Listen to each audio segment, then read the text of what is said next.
সমষ্টিৰ অন্তৰ্গত আমাৰ যিটো মুখ্য নিৰ্বাচনী কাৰ্যালয় এইটো আনুষ্ঠানিকভাৱে আমি শুভাৰম্ভণি কৰিলোঁ।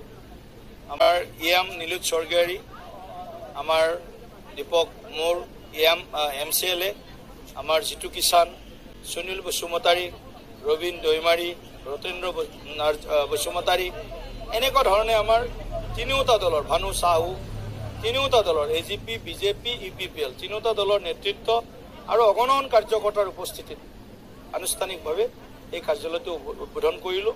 আৰু আমি আশাবাদী ৰাইজৰ যিটো উৎসাহ উদ্দীপনা দেখিছোঁ, ৰৌতা মানে পৰিষদীয় সমষ্টিত BTCৰ ইয়াতো আমি মানে ৰাইজৰ স্বতঃস্ফূৰ্ত সঁহাৰি আৰু সমৰ্থন লাভ কৰিম। আজি কেইবাখনো কাৰ্যসূচী আছে। মাজবাট বিধানসভা সমষ্টিত আজি 8খনমান মিটিং আছে। প্ৰতিখন মিটিঙত যাম আৰু ৰাতি মঙলদৈত এখন মিটিং আছে জ্যেষ্ঠ নাগৰিকৰ, সেইখনত আজি আমি এটেণ্ড কৰিম। কাইলৈ আমাৰ কলাইগাঁও এখন কাৰ্যালয় উদ্বোধন আছে, মূল কাৰ্যালয় কলাইগাঁৱৰ নিৰ্বাচনী। তাৰপিছত আকৌ টংলাৰ কাৰ্যালয় উদ্বোধন, তাৰপিছত আমাৰ বৰঙাজুলি বাগানত কাৰ্যসূচী আছে, তাৰপিছত আমাৰ গড়েশ্বৰ সমষ্টিত 4খন সভা আছে। এনেকৈ 8 তাৰিখৰ কাৰণেও চিপাঝাৰ সমষ্টি 9 তাৰিখৰ কাৰণেও প্ৰতিদিনৰ কাৰ্যসূচী ইতিমধ্যে আমাৰ নিশ্চিত হৈছে। এবাৰ মোদী চৰকাৰৰ কাৰণে আমাৰ ফৌৰাবাৰী আমাৰ VCDC আৰু আমাৰ আজি ফাঁকি দিয়াত ডক্টৰ ভূপেন হাজৰিকা মঞ্চত হাজাৰ হাজাৰ ৰাইজৰ উপস্থিতিত আজি নিৰ্বাচনী সভাত অংশগ্ৰহণ কৰোঁ। আৰু এই সভাত ইতিমধ্যে আপোনালোকে দেখিছে ৰাইজৰ ব্যাপক উৎসাহ আৰু স্বতঃস্ফূৰ্ত সঁহাৰি।